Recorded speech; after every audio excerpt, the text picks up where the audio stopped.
Bayonetta 3 is in 24 days. That purple figure has been bugging me, just like with every other aspect of Bayonetta 3 so far. And that's why I brought the real purple figure to answer. But here's the catch. One nugget dipped in Tabasco, upping the intensity with every question. What's with Cereza ripping her heart out? Is a PlatinumGames crossover really worth it? What is the casual perspective on Bayonetta? And at the end of the day, what does it really take to be a gaming content creator? Coming from someone who's had over 146,000 views on one video.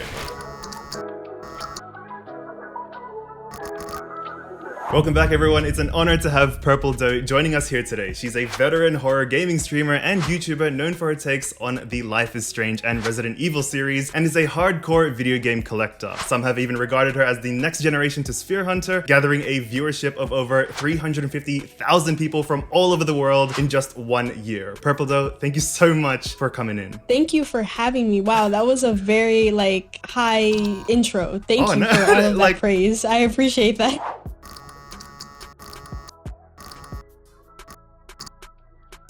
There's that. There we I go. think that's sorry to all the decent. vegans watching. 3, 2, 1.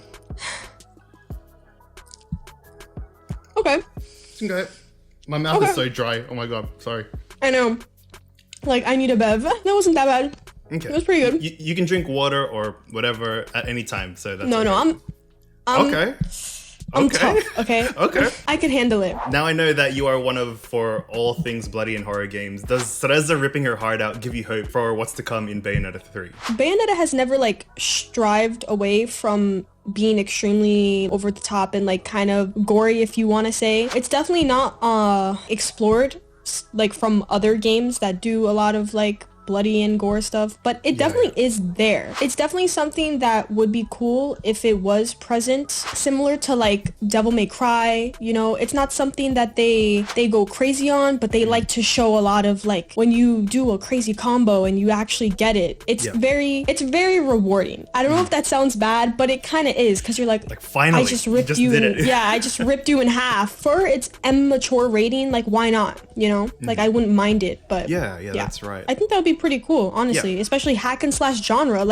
You know, that's kind of you're cutting up pieces. Yeah, exactly. That's what you're looking for. Would you want any kind of horror in Bayonetta? I feel like it's something that could be implemented very in a very subtle way. Nothing too crazy, because I definitely don't want it to strive away from its action packed. It wouldn't be bad, because if you look at the trailer and that tone that it's going for, it seems more dark. You know, 100%. Just looking at it, it seems way more dark. Maybe even if you want to give it a genre, more drama oriented, it kind of looks way different compared 100%. to even the second game that's so colorful and over the top. It's something that's maybe not impossible, and I'm sure maybe we might see something like that, so I'm pretty excited. As long as it doesn't feel too forced, we still have to remember. But I'm sure they won't.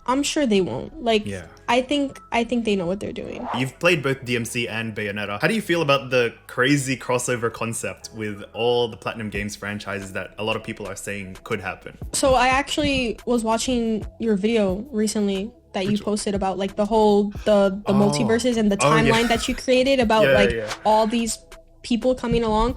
It's definitely something cool. Will it happen? Honestly, I doubt it. I think the reason why I doubt it is because of graphical enhancements. I mean, think about it. Look at DMC5 and look at Bayonetta. They are very different. So if they did put them together, how... I'm just trying to figure out how that would work. It would have to be something that, exactly. So it's something that definitely could happen, but not counting I don't know, it's a 50-50. I'm not, I don't know. I mean, they're so good, and maybe something could come along, because I know they did put Dante in Super Smash Bros, but as a Wii character, and he looks terrible, but it's not impossible. It's really not impossible, but you know how Nintendo is, so it's something that we could probably just dream for. But I think it could stay as a dream, realistically at least. I mean, if they want to do it, fair enough, they want to do it, but I'm glad you have that.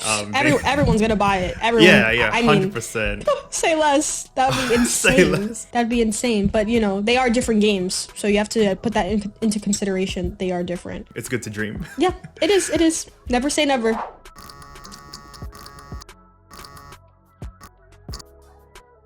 I think that looks like 2. I hope. Yeah, 1, 2. Okay. All right. No bev. No bev. No bev. Like beverage. Oh no, bev. Is that no a bev? It's like a New York thing. Yeah. No bev. No bev.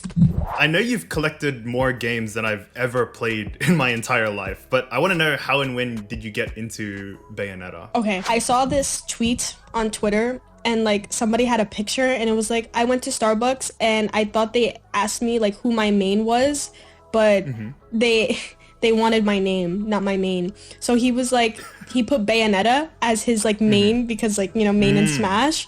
So I thought that was funny. And then I don't know if you know who Eurothug 4000 is. Pretty sure that's yes, I do. Yes. I do. So she had made that video about like the style of Bayonetta, and I was like, okay, this is like pretty interesting. Definitely a video that I probably wouldn't make just because like of how technical it was, because like she was showing a whole bunch of like art and all this, and it's just like so much. So because it was like the art of Bayonetta, and then I started doing a little more of kind of a deep dive, and then I had bought the game. I believe for PS4. I loved it. I loved the character. I just thought it was something new, funny, great, just awesome. Like I was like, why aren't people talking about her right now? To me, to Bayonetta, is that you to Dante, or do you have another bias? I love both of them. Or is it Chris Redfield? No, I love both of them. I mean, my main girl will always be Jill Valentine. She's been Jill Valentine has been like my main since time. So, you know, I will always stick by her. Dante's great. I love Bayonetta though. I love like her whole character. I love Dante, but I would probably say, honestly, probably Bayonetta a little more. So fair enough. Oh, that's cool. Okay, Team Bayo. There we go. Yes, Team Bayo. Shh, don't tell anybody. Do you want me to cut it out of the video or what? You don't have to. All right. You once said that modern video games have gotten it easier these days compared to retro games. In your first video, as someone who's so used to the pacing of even the nichest of horror games, was it any difficult to get used to Bayonetta's mechanics? I don't think so, not really. I think I had made that comment because of Tomb Raider, Shadow of the Tomb Raider. That game, like you have a button that you press that literally tells you where to go. And obviously, like if you want to play on harder modes, you can. Games these days like give you everything. They give you all of the answers. And when I play older games, I struggle a lot. And that's because they give you a map and that's it. You have to look around, especially with the Silent Hill games. Sometimes you have to pick up things that like look like you might not have to pick them up because they look so like integrated with the world itself that you could just like walk past them. And that's why I struggle so much. I mean, I've definitely gotten better. With older games, you really have to like use your brain, and you don't have like save points you don't have auto save, especially for the horror games at least. With Bayonetta, it was pretty easy, but it kind of messed me up only because of the mechanics being super simple to get used to for a hack and slash game, that when I tried playing Spider-Man, I struggled because I was mashing the buttons. I was like mashing the buttons and it wasn't working. I died so many times. It was so embarrassing. Spider-Man, you just have to click, 1, 2, but I'm over here like, come on, with combos, the Bayo muscle memory. Exactly, the Bayo muscle memory, I see. Exactly. Do you prefer the Bayo 1? I don't know if you can. Do you know? No, do you see Bayo 2, 100%. Bayo 2, okay, there we go. by far. Sorry, like Bayo 2 is just so much more. Bayo 1 is kind of lackluster. I mean, like. Okay. Fair okay, enough. Yeah, you guys are probably gonna get on me, but like. In terms of story-wise, like the color grading, it's super hard. Like easy is hard. Like normal is hard. Yeah, I know, right? I love Bayonetta, but like I genuinely prefer the second one just because of how crazy like good they made it. Like they just made it 10 times better, and that's very hard to find in games. So it's like for me to be like, yeah, the second one is way better than the first. Like that's saying a lot. So easier to pick up, easier to understand the story, very complex story Bayonetta has. I'm not saying that it's like bad, but it's kind of like everywhere. So would you recommend Bayo 2 to someone who's like completely new to hack and slash, so that way they can get into the series, and if they want to go Bayonetta 1, that's when they go. So 100%.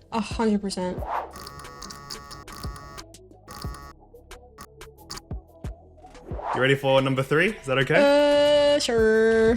Why not? Even like gameplay wise, after a while with Bayonetta, the first game, like, I don't know, I just feel like it started getting a little repetitive with the boss fights, and just like some action sets weren't my favorite. When you're in the helicopter or like in the plane and you have to like shoot those enemies, there's just like some things that I hate that. Yeah, there's just like some areas that I just weren't too fond of, and yeah, I just, with Bayonetta 2, I just feel like all the areas were just like great. 3, 2, 1.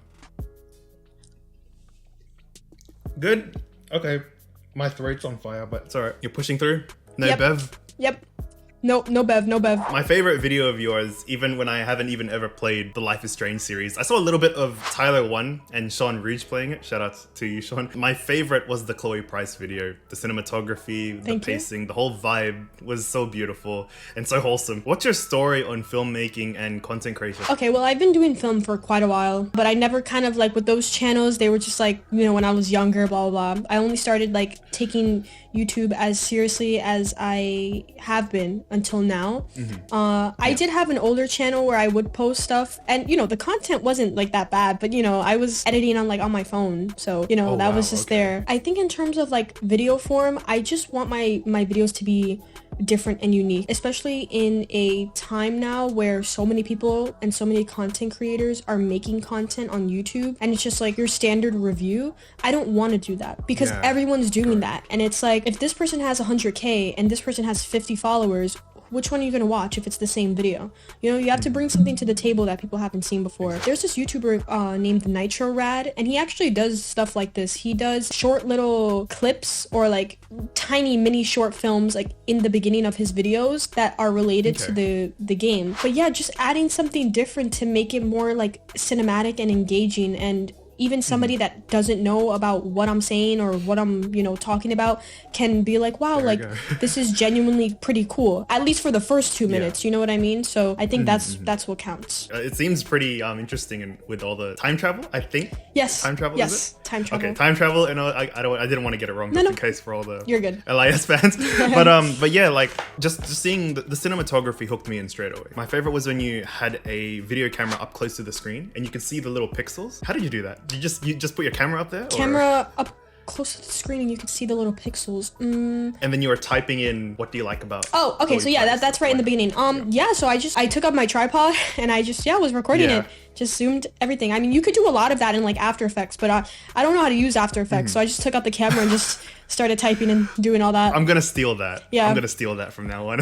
I'll give you a shout out when I do it. Go for it. This is why the moment you said like, how do I stand out? How do I stay unique to my content? It's honestly why I regarded you as the next generation to Sphere Hunter. I appreciate that. You've been regarded as the next gen of those kinds of YouTubers. Were there any other massive YouTubers or streamers that really inspired you? I mean, you have Sphere Hunter, which definitely like I would love to maybe not surpass, but definitely like get in that field of respect, because I just feel like she's so respected in the horror world, and I would just love that for sure.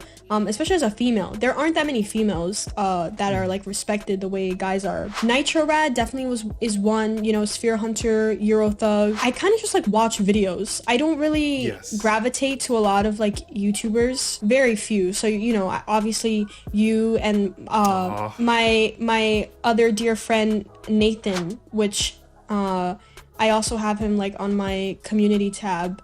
He does a lot of editing, of which I like really enjoy. I think that he has this video, this Silent Hill 2 video, which is like, the editing is insane. Like, I always like credit him on that. He definitely inspired me to do a lot of like cinematic looking videos, just making it look engaging. Like it's just so cool. I love the cinematography. I love the way he puts it together. So just watching stuff like that definitely inspires me to just do better and just make cooler things. When you show your collection or even just vlogging around in Oregon, is your dream one day, and I even thought about this, like does she want her own video game store, or do you just want to be a content creator full-fledged? I mean, honestly, I want to do it all, if I'm being honest. I want to do all of it. The video game market can be a little difficult to navigate just because of how niche it is and how just the world is getting, especially with digital. What's going to happen in 20 years when discs don't work anymore? You know what I mean? Like you have to think about the future like that. But I am very old school. I still love what Physical I do. Copy. Yes. And I'm sure there will be that audience there. I would definitely love to, if I had the money or even working at one. And you've only been collecting since 2021, I believe? Yeah, I've been collecting since 2021. I've gotten really lucky, like crazy lucky. You've gotten so much more than what people have been looking for yes, decades. Yes. You know, and if people think that I have like all this money to drop on all these games, but like genuinely, like for a lot of them, I got lucky. And also it was investing. So I would find games that were worth like $80, $90 and then just put those towards the other games. I mean, it's kind of the same thing, because if I'm spending 10 and I'm getting 90, I'm making $80 profit, so I could just buy these games. So in reality, like I genuinely was not paying that much for these games. It's a bonus that you love it as well. So if you're saving money, if you're not spending thousands of dollars on these games, and you flip some of them, don't you? Some of them. I flip a lot, and I haven't been like on my grind like recently, just because I kind of like finished my collection in a sense. But back then, I would just put all of that money towards games as well, because I enjoyed it so much. So, you know, it wasn't like I was like buying to resell or whatever. Like I genuinely just was putting it towards other games. So honestly inspiring for the people who are watching who want to collect video games. Like, it's fun. She's right and here. Not impossible. It's fun. Like I only have Bayonetta. Like I've only ever collected Bayonetta, and I know you got some fire stuff back there though. No. I have that book. Like, I have the Eyes of the Bayonetta 2 book. I want the first one. It's so hard to find. I need it. I have the Japanese one if you want. No, I need the American version. The English? I need that version. Okay. I think I got the last one off eBay. I saw it. I saw it for like $90. I was like, who snagged it for so 90? cheap? It's worth like 600. I paid 300 for it. Someone was doing bidding and it sold for $90. Brand new too. That person. Brand new. Why didn't you get it? Oh. That was nice. I know. Yeah, those usually go for around 500, 600. I know, it's crazy. Like, it's don't worry, one stupid, day. But whatever. One day for a book that I'm like probably gonna look at once and put there. I don't care though. Use that luck that you have with collecting. Yeah, but that's really niche. That's really niche. Some of those items, like at least these are kind of like obtainable. Those items are like niche as hell. Like where am I gonna find that book? Like I genuinely would have to like get lucky. That's hard. If I ever find one, like I will definitely like hit you up. I'll let try me know. my best Let me know. to get. Just PayPal me or whatnot. Right. Gotcha. If you put the work in, eventually your time will come. Like if you're really passionate about it, it's all a process. You know, you have to be patient, and like it paid off because I knew that what I was creating wasn't garbage content like a lot of other creators. No offense, but I'm sorry. Like a lot of other creators think that they could like be popular by making, you know, and of course, you know, I have like privileges where I'm lucky enough to like know how to edit and know how to like create and all that. So obviously I'm using, as long as I'm creating good work, like it paid off. And endless nights, sleepless nights. When I 100%. Posted that not Silent Hill, when I posted that Life is Strange video about the remastered, I played that game and then I stayed up until like 4 or 5 in the morning so that video would come out the next day. And it paid off because I was the only one with that review. Like if you search up Life is Strange review, like you'll find it will be up there. Yeah, so that, you know, it paid off. So I'm not complaining. Like, for a few hours of lost sleep, okay. I don't care, it paid off. In those lost hours, like in that, was your body dying or did you want to keep doing it? The way I like help myself, I'm just like, yeah, like this is gonna be good. I'm gonna be like better than all these YouTubers and blah, blah, blah. I mean, like it sounds like terrible kind of in a sense, but like when I like have that mindset, it just pushes me to like do harder. Like this video is gonna be great and I'm gonna like smash it and it's gonna do well and be better and all that. And sometimes it works, sometimes it doesn't, but you gotta put that effort in for all your videos.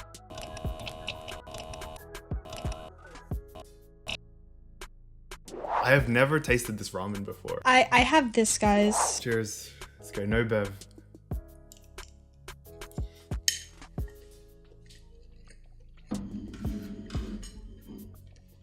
My mouth was dying, but how are you feeling? Not too bad. I mean, it's kicking in right now, but I'll take a little sip of it. Oh my god, far out. Going ranked mode. Okay. Oh my god, maybe I should not have done that. Purpledough, you've done it again. If the whole world were a giant horror video game, you'd definitely be killing it. Are there any last words that you want to project to the people, to this camera, to that camera, to the Purpledough, to the Rock community, or the kids that you inspired that are watching right now? What is your message to them? I mean, this is kind of like cliche, but if you really enjoy doing, I guess, online creation, you know, just don't stop. I know sometimes it could be hard, you know, looking at other people and their editing and their experience and just thinking they might be like better and you could never do that. But I always love personally to find smaller creators and just like watch their videos, because I think that there are so many like underrated content creators online that do like really cool videos that I even take inspiration from. You know, just don't give up. Even like you said, slow growth, it's better than fast growth. Wait, where did you hear that? That's what you said. It was, I believe, for your birthday, and you were reading all of the comments, and you said that fast growth is not the greatest, but slow growth, your time will come. Just, you got to be committed. If you're not committed, then don't waste your time. Passion is the strongest thing. Yeah. Awesome.